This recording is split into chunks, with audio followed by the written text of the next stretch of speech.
যদি ভাতাকে নিয়ন্ত্রণের মাধ্যম করা হয় তাহলে কিন্তু এটা হিতে বিপরীত হবে। আজকে ওলামায়ে কেরামকে এবং ধর্মীয় যাজকদেরকে সম্মানিত করা হয়েছে, এর জন্য আমরা আনন্দিত, খুশি, এবং আমরাও মাননীয় প্রধানমন্ত্রীকে সম্মানিত করতে চাই। বাকি আমি মনে করি ওলামায়ে কেরামের সম্মান বেশি হবে যদি তাদেরকে স্বাধীনভাবে কথা বলতে দেওয়া হয়। কোরআন ও হাদিসের খেলাফ যতক্ষণ তারা কথা না বলবে ততক্ষণ পর্যন্ত যেন তাদেরকে বাধা না দেওয়া হয়, আমার একটা প্রস্তাব। নাম্বার 2, আজকে একজন ইমামকে দেখা যায় সভাপতি সাহেব সালাম না দেওয়ার কারণে তাকে বিদায় দিয়ে দেয়, এটা সম্মানিত না করার কারণে তাকে বরখাস্ত করে, হয়তো বাজারটা ঠিক মতো মুয়াজ্জিন সাহেব সেক্রেটারি সাহেবের বাড়ি পৌঁছানো না কারণে তাকে বরখাস্ত করে দেয়। আমি আজকে আমার প্রধানমন্ত্রীকে অনুরোধ করব,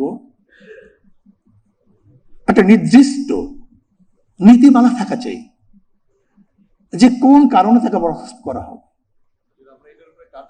মাশাআল্লাহ, আলহামদুলিল্লাহ, জাযাকাল্লাহ। কেন বরখাস্ত করা হবে?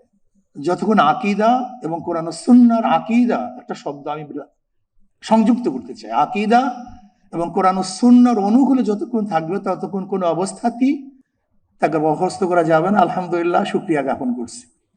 নাম্বার 3, যদি আপনি সম্মানিত করতেছেন ওলামায়ে কেরামকে, তাহলে আমি বলবো যে কমপক্ষে যারা চাকরিতে অন্তর্ভুক্ত হবে তাদের চরিত্রের সার্টিফিকেট যেন এই ইমাম থেকে নেওয়া হয়, এই এলাকার ইমাম থেকে, যে 5 ওয়াক্ত নামাজ পড়ি কিনা, তার আদর্শ ভালো কিনা।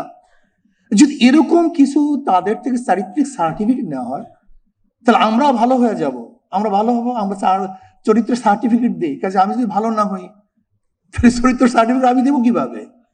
কাজে আমাকে আগে চরিত্রবান হতে হবে, তারপর আমাকে চরিত্রের সার্টিফিকেট দিতে হবে। যদি এই কাজটা করতে পারেন, জীবনভর আপনাকে সবাই স্মরণ করবে যে কমপক্ষে এই ব্যক্তি নামাজ পড়ে, এই ব্যক্তি খারাপ কাজের সাথে সংযুক্ত না। যদি ইমাম থেকে এরকম সার্টিফিকেট নেওয়া হয়, চরিত্রের সার্টিফিকেট, মনে হয় যেন সম্মানিত করা হবে।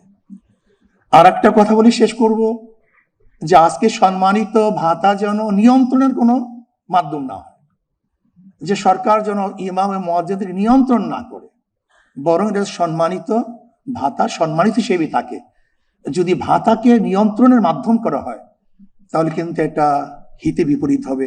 আল্লাহ আমাদের সবাইকে দ্বীন ও ইসলাম অনুযায়ী চলার এবং মানার তৌফিক দান করেন। সবাইকে ধন্যবাদ।